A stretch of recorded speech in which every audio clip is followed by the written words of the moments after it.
Hi everyone, welcome to soothing souls. तो friends, कैसे आप सब? I hope everybody is doing good, moving ahead in life. तो चलिए हम इस शॉर्ट सी रीडिंग में ज़्यादा लंबी नहीं करेंगे। चेक करते हैं कि अगर आप एक एक्स्ट्रा मैरिटल रिलेशनशिप में हैं तो what is the current scenario, what is the current situation between you and your partner, what is the energy, what can be the next action. ठीक है। सो इस रीडिंग में ऐसा भी हो सकता है, जो लोग देख रहे हैं या तो वो मैरिड है या तो वो पर्सन मैरिड है या आप दोनों ही मैरिड हो या कोई एक अनमैरिड भी है। So what ever is the situation, what ever resonates with you. So generally तो ये सभी ज़ोडिएक साइंस के लिए है एंड जनरल कलेक्टिव है, टाइमलेस है। जब आपके सामने आए तो ये आपकी रीडिंग है। ठीक है।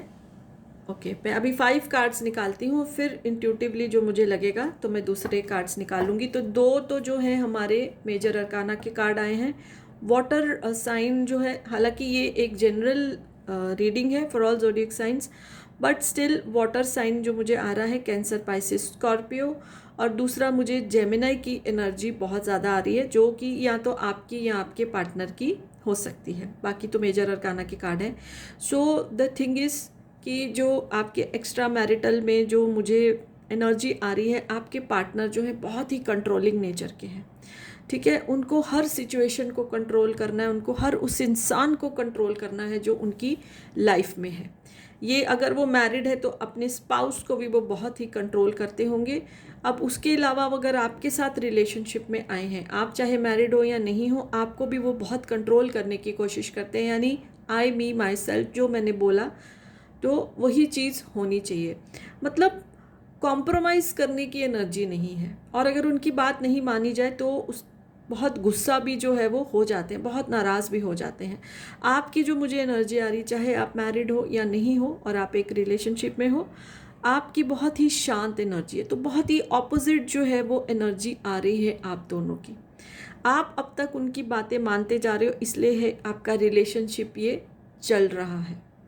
ठीक है। ऐसा नहीं है कि वो हमेशा आपसे गुस्सा रहते हैं, कुछ ऐसे हैप्पी मोमेंट्स भी हैं जो आपको स्ट्रेंथ देते हैं।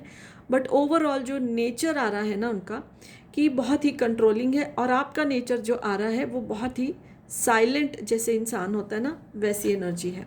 आपके पर्सन कुछ आर्टिस्टिक जो है नेचर के, या उनका जो जॉब है कुछ सिंगर, पेंटर, राइटर ऐसे भी हो सकते हैं।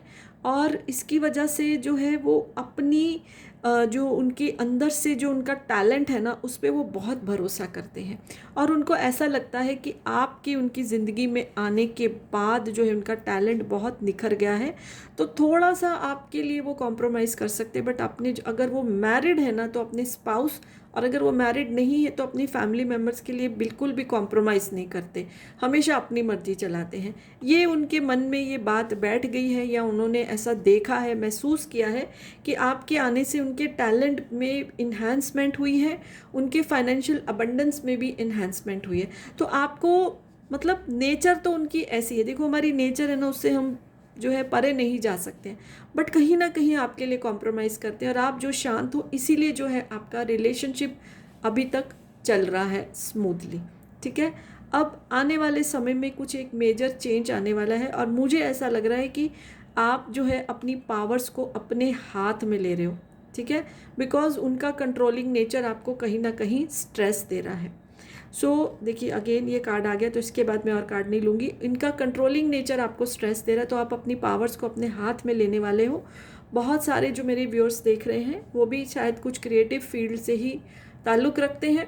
ठीक है। दोनों हो सकता है आप वहीं पर मिले हो, आप कोई एक्टर दोनों हो सकते हो, writer, singer, painter, sports person भी हो सकते हो, वहीं पर आप दोनों मिले हो। और जहाँ पर उनको ऐसे लग रहा है कि उनकी क्रिएटिविटी इन्हांस हो रही है, आपको लग रहा है आपकी क्रिएटिविटी दब रही है, क्योंकि आप सह ज़्यादा रहे हो। वो कॉम्प्रोमाइज़ करते हैं अपनी मर्ज़ी से, जहाँ पर कंट्रोल चलाना चलाते हैं, जहाँ पर नहीं चलाना तो नहीं सुनते हैं आपकी।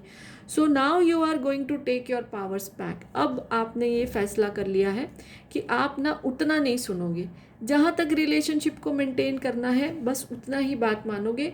अगर आपकी सेल्फ वर्थ पे या आपके काम पे कुछ फ़र्क पड़ेगा तो now you are going to reject their decisions. So ये चीज़ मुझे आ रही है। थोड़ा सा फ्यूचर की एनर्जी हम और चेक करते हैं कि फ्यूचर में इस रिलेशनशिप में क्या हो सकता है। चलिए 3 कार्ड्स निकालते हैं। Okay, triumph. Second is fulfilment of wishes, transformation. देखिए आप जब अपना स्वभाव चेंज करेंगे, क्योंकि देखिए सहने की भी एक लिमिट होती है, ठीक है। आपकी क्योंकि क्रिएटिविटी, आपका वर्क सफ़र कर रहा है, तो अब आपने सोच लिया कि इनफ इज़ इनफ।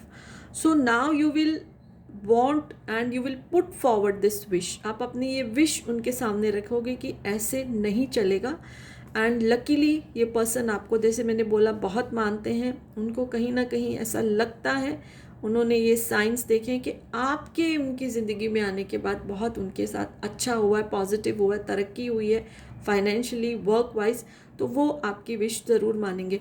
और फ्रेंड्स देखिए ऐसा होता है ना कि कभी कभी हम बोलते नहीं और सामने वाला समझता नहीं है, चाहे वो हमारे पार्टनर हो या कोई भी हो, तो कभी कभी बोलना बहुत ज़रूरी होता है। आपने अभी तक साइलेंस रखा था तो चीज़ें वैसे ही चल रही थी उनके हिसाब से। जिस दिन आप बोलोगे, ठीक है, बिकॉज आपको अपनी वर्थ भी पहचाननी है, आपको अपना काम सफ़र नहीं होने देना है, तब उनको समझ आएगा। कई बार समझ नहीं आता एक्शन से, बोलना पड़ता है loud and clear, which you are going to do. आप वही करने वाले हो जिससे कि रिश्ते में ट्रांसफॉर्मेशन आएगी, जीत होगी। और ऐसा नहीं है कि इसमें किसी की जीत किसी की हार, एक बैलेंस आएगा।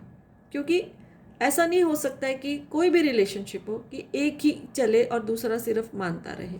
दोनों की, कभी आपकी कभी मेरी, ऐसा होता है। तो ये जो है आपकी जीत होगी, आपकी जो विशेस है वो फुलफिल होंगी, आपकी क्रिएटिविटी भी फिर जो है निखर कर आएगी। उनकी तो आ रही है आपके आने से, बट आपकी ना डिम होती जा रही थी। सो आप जब अपना ओपिनियन, अपना डिसीशंस उनके सामने रखोगे तो ही उनको समझ आएगा आपकी एक्शन से। अगर आप कभी गुस्सा भी आ जाते हो जाते हो तो अभी भी उनको समझ नहीं आता है, ठीक है। तो आपको लाउड एंड क्लियर बोलना है, यही गाइडेंस आ रहा है। और आपका रिलेशनशिप जो है ऐसे ही बैलेंस होगा और आप एक दूसरे की लाइफ में रहेंगे। क्योंकि एक दूसरे की लाइफ में आपके होने से क्या हो रहा है कि एक जो है ना इमोशनल आप दोनों को सपोर्ट मिल रहा है। जो क्रिएटिव लोग होते हैं ना, उनको इमोशनल सपोर्ट की बहुत ज़रूरत होती है। तो आपको इमोशनल सपोर्ट मिल रहा है, जिससे आप दोनों की ज़िंदगी की गाड़ी बहुत अच्छे से चल रही है, ठीक है। सो यही मुझे मैसेज आ रहा है। होप बहुत सारे लोगों से रेजोनेट होगा। अच्छा लगे तो वीडियो को लाइक कर दीजिए, पेज फॉलो नहीं किया तो कर सकते हैं। So yes, bye for now and blessings to all of you.